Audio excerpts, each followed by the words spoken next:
From VOA Learning English, this is The Making of a Nation, American History in Special English. I'm Steve Ember. This week in our series, we tell about relations between the American colonies and Britain after the French and Indian War about 250 years ago.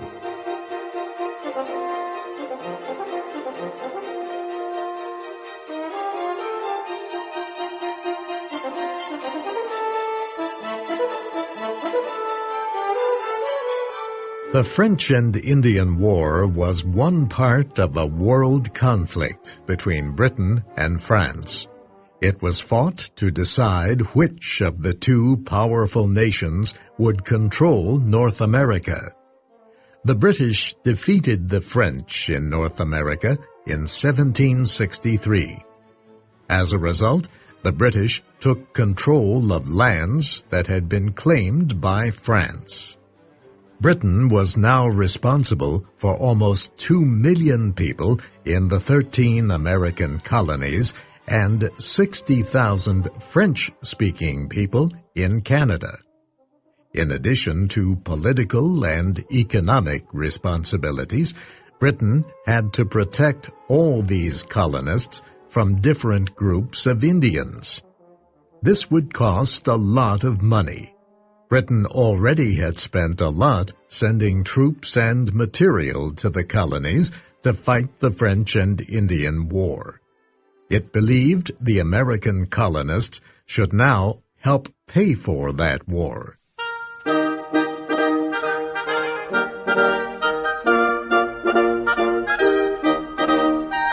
The colonists in North America in 1763 were very different from those who had settled there more than 100 years before. They had different ideas.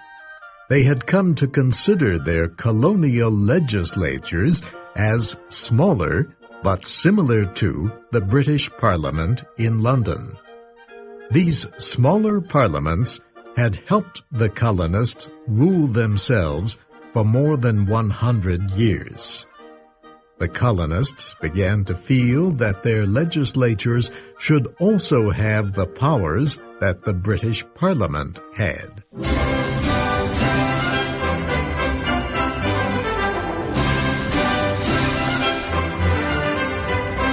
The situation in England had changed as well. In the year 1707, the nation became officially known as Great Britain. Its king no longer controlled Parliament as he had in the early 1600s.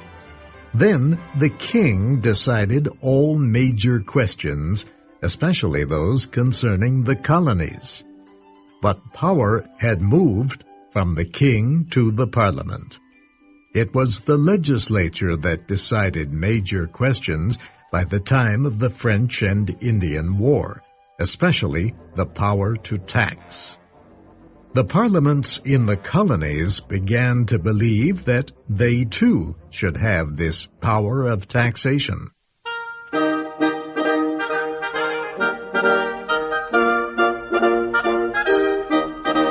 The first English settlers in America considered themselves citizens of England.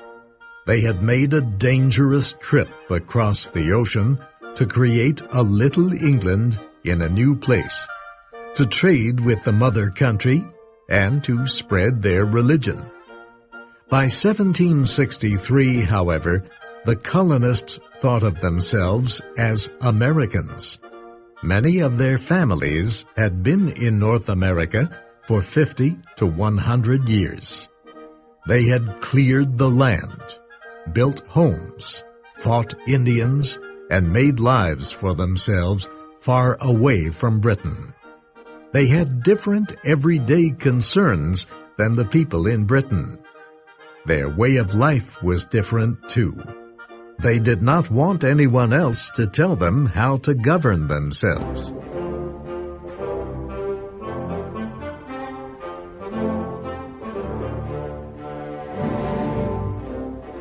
The people in Britain, however, still believed that the purpose of a colony was to serve the mother country. The government treated British citizens in the colonies differently from those at home. It demanded special taxes from the colonists. It also ordered them to feed British troops and let them live in their houses.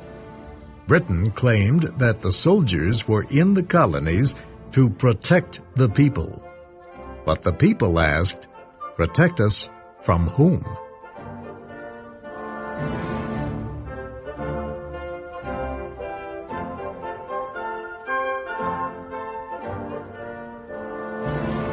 As long as the French were nearby in Canada, the colonists needed the protection of the British Army and Navy. After the French were gone, following their defeat in the French and Indian War, the colonists felt they no longer needed British military protection. The British government demanded that the colonists pay higher and higher taxes. One reason was that the government wanted to show the colonists that it was in control. Another reason was that Britain was having money problems. Foreign wars had left the country with big debts. The British thought the colonists should help pay some of these debts, especially those resulting from the French and Indian War.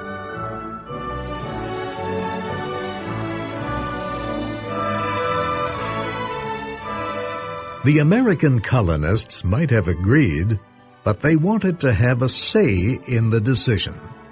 They wanted the right to vote about their own taxes, like the people living in Britain.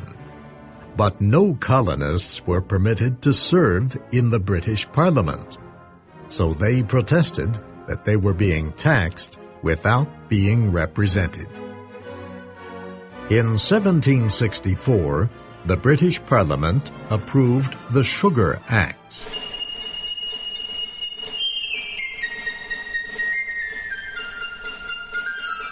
This legislation set taxes on sugar, coffee, some wines, and other products imported to America in large amounts.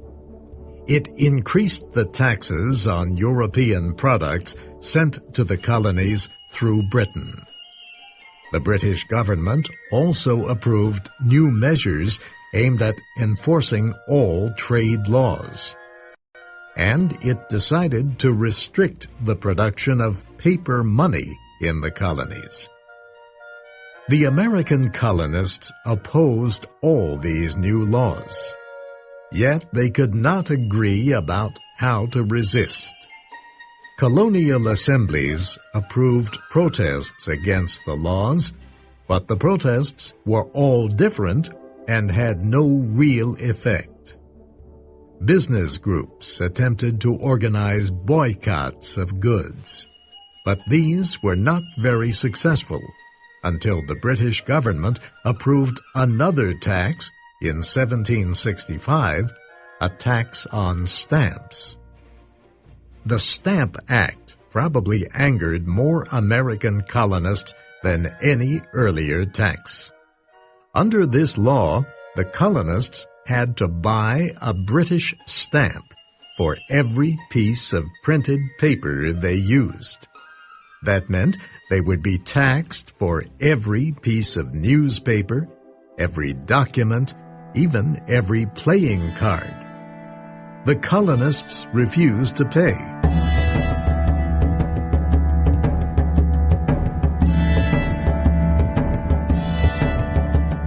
Colonial assemblies approved resolutions suggesting that the British Parliament had no right to tax the colonies at all. Some colonists were so angry that they attacked British stamp agents. Historians say the main reason the colonists were angry was because Britain had rejected the idea of no taxation without representation.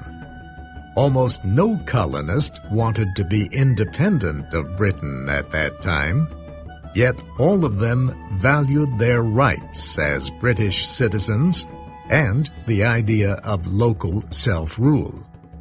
They considered the Stamp Act to be the worst in a series of violations of these rights. The American colonists refused to obey the Stamp Act.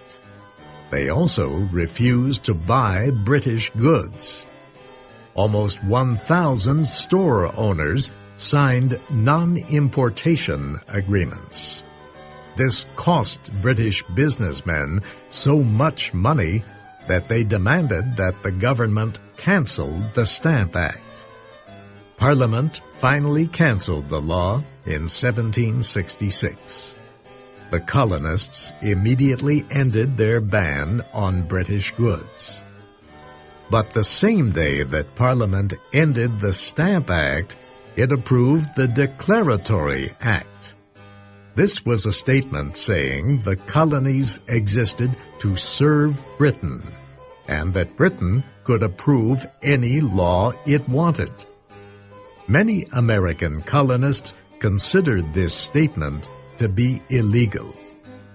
Historians say this shows just how separated the colonies had become from Britain.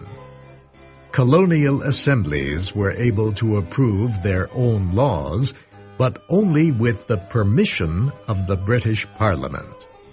The colonists, however, considered the work of their assemblies as their own form of self-rule. Britain canceled the Stamp Act, but did not stop demanding taxes. In 1767, Parliament approved a series of new taxes called the Townshend Acts. These were named after the government official who proposed them. The Townshend Acts set taxes on glass, tea, lead, paints, and paper imported into the colonies. The American colonists rejected the Townshend Acts and started a new boycott of British goods. They also took steps to increase manufacturing in the colonies. By the end of 1769, they had reduced by half the amount of goods imported from Britain. The colonies also began to communicate with each other about their problems. In 1768, the Massachusetts General Court sent a letter to the legislatures of the other colonies. It said the Townshend Acts violated the colonists' natural and constitutional rights. When news of the letter reached London, British officials ordered the colonial governor of Massachusetts to dismiss the legislature. Then they moved 4,000 British troops into Boston, the biggest city in Massachusetts and the biggest city in the American colonies. The people of Boston hated the British soldiers. The soldiers were controlling their streets and living in their houses. This tension led to violence. That will be our story next week.